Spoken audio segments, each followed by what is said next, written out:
दिल्लीच्या रस्त्यांवर काय घडतंय हे सर्वांनीच बघितलं.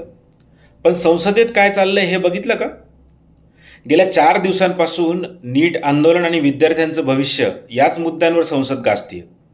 पण जितकं मी हे सगळं पाहतोय तितके अजून प्रश्न मला भेडसावतात. सरकारला खरंच हा प्रश्न सोडवायचा आहे का? की विरोधकांनाही हा मुद्दा अजून काही दिवस जिवंत ठेवायचा आहे? कारण सरकार म्हणतंय आम्ही चर्चेसाठी तयार आहोत.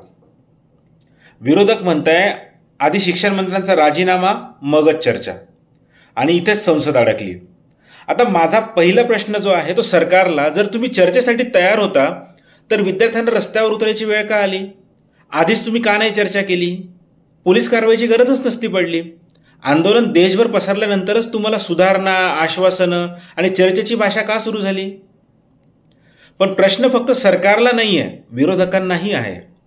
जर विद्यार्थ्यांचा प्रश्न इतका महत्त्वाचा आहे तर संसदेत चर्चा का होऊ दिली नाही? जर सरकारला घेरण्यासाठी तथ्य आहेत तुमच्याकडे तर ती संसदेत मांडा ना.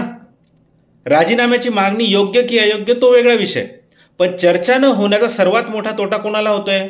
विद्यार्थ्यांनाच ना.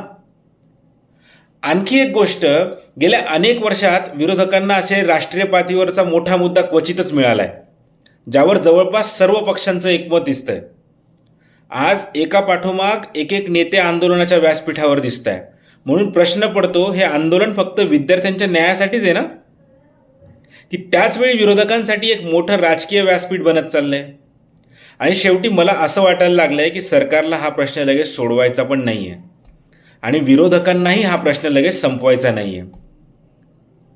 कारण जोपर्यंत हा मुद्दा जिवंत आहे तोपर्यंत दोघांचंही राजकारण जिवंत आहे.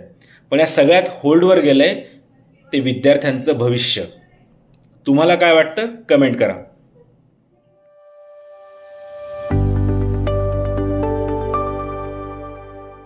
Thank you for watching.